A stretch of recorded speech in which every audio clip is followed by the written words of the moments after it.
Hey there YouTube, gonna shoot a quick little video here. I'm going to turn this piece of quartz into a top for a bar cabinet that I'm going to be making, and I'm going to cut this down and make a backsplash and polish up the edges and just kind of show you what you can do with this, which is just an offshoot from work of a island we did, and it was probably destined for the trash.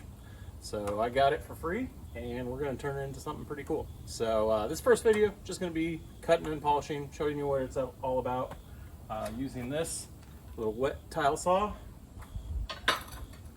and this to polish. We'll use some polishing pads on there and get the edges smoothed over, and you won't even know it wasn't like that from the factory. So stay tuned. Thanks for watching. So here's a shot of what we're using. This it's basically an angle grinder with the water hooked up to it. I think this came off of Amazon. I think it's about 150 bucks.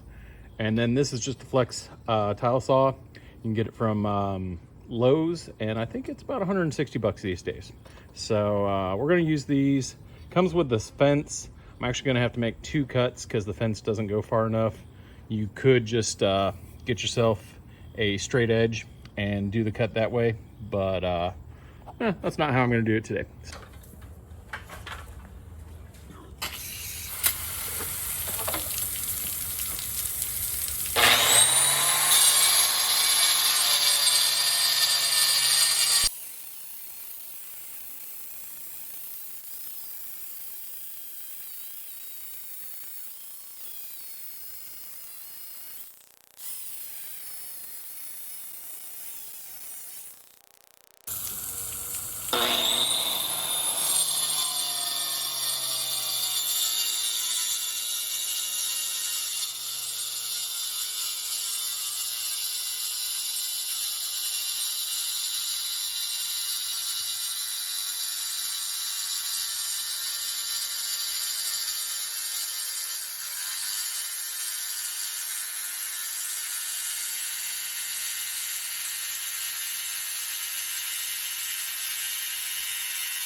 All right, so there we go. We got our backsplash on our top. We just need to polish the front edge, polish up here, and these sides, and it'll be done. So here we go. Okay, so next up we're going to use the grinder polisher to bevel these edges just a little bit and smooth it out, and it'll really give that a nice shine, and you won't be able to tell that it's not a factory edge. So we start out with a 50 grit, 100, 200, 400. So here we go.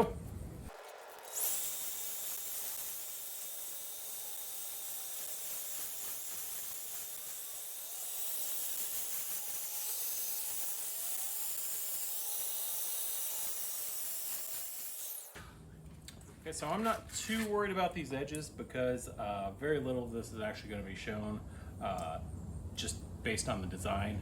But if it is going to be shown, you just have to do a little more polishing and just get it as smooth as you can, and you won't even know that it was cut. So move on to the 100.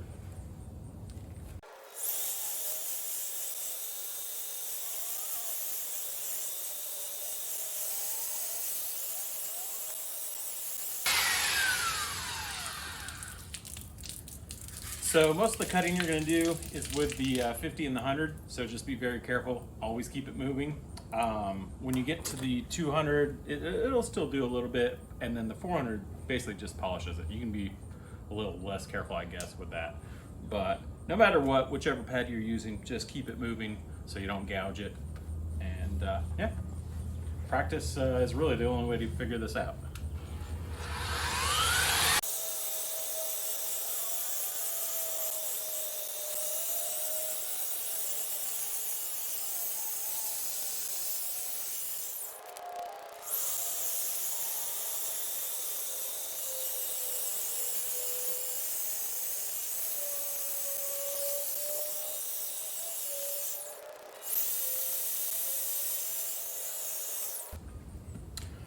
All right, so that's about it. Got one more edge to do on the top, and then we'll stick them together and get a shot of the final product. And if you like this video, subscribe. We're going to do some more videos on actually building the cabinet itself, and then I'm going to do a follow-up video where I do a countertop or a top for a coffee table as well, and that's going to be out of a white quartz, which looks awesome. Looks a lot like marble. So anyway, appreciate you watching, and yeah, anybody can really do this. It takes a little practice, and you can go to your local granite shop or quartz shop, and this is just an offshoot that they were probably going to throw away. So I'm going to make use of it and make a cool little cabinet out of it. So thanks for watching.